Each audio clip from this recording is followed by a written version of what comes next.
존경하는 최강욱 의원님. 예, 우리 장관님 이하 관계관님들 어제부터 고생이 많으십니다.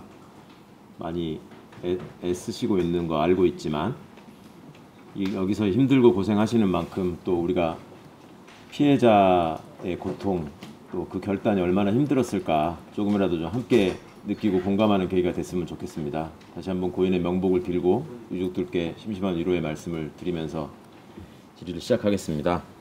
장관님, 지금 미얀마에서 벌어지고 있는 상황 듣고 계시고 알고 계시지요? 예. 그 나라 군대는 왜 그 모양일까요?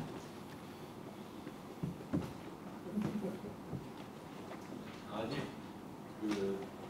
군이 제 역할을 하지 못하고 후진을 면하지 못하고 있습니다. 예, 정확한 말씀이라고 생각합니다. 가장 후진적인 군대의 모습, 그것이 이제 권력을 찬탈하고 권력을 직접 집행하려고 하고 국가의 모든 영역에 군의 의사를 집어넣으려고 하고 그런 불행한 역사를 우리가 겪지 않았습니까?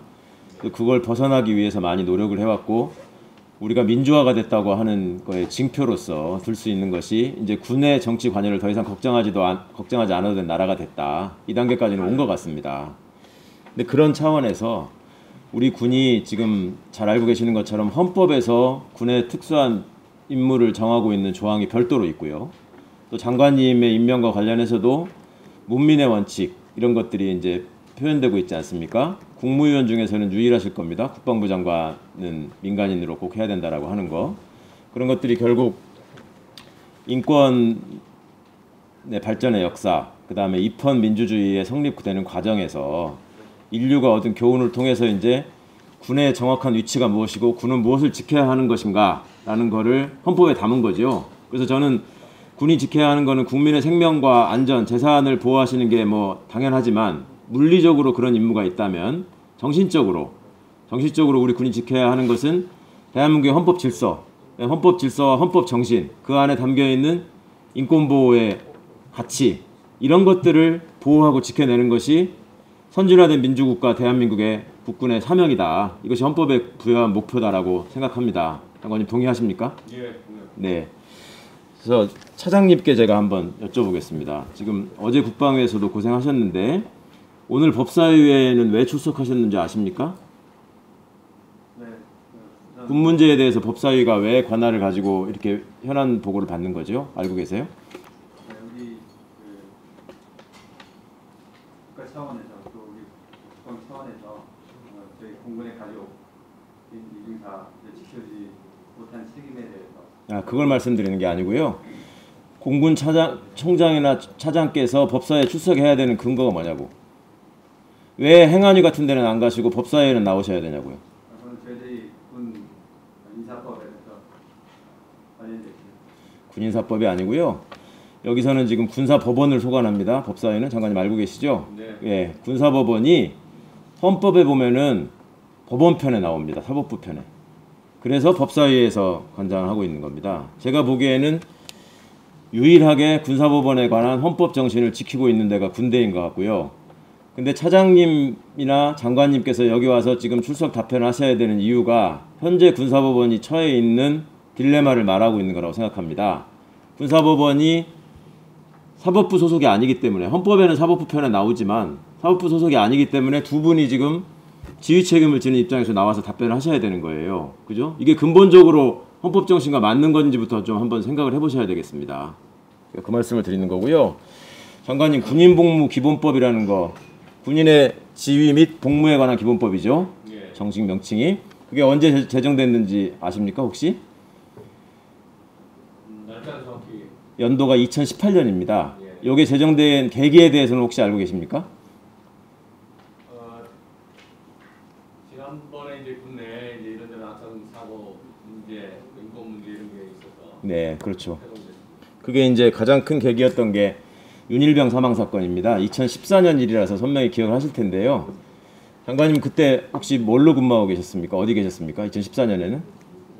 사단장 하실 때입니까? 이게 28사단에선가 벌어진 일이죠? 예. 그때 몇 사단에 계셨습니까? 25사람. 바로 옆이네요. 예. 무슨 생각이 드셨습니까? 있어서는 안 될 일이 발생했다. 그렇죠.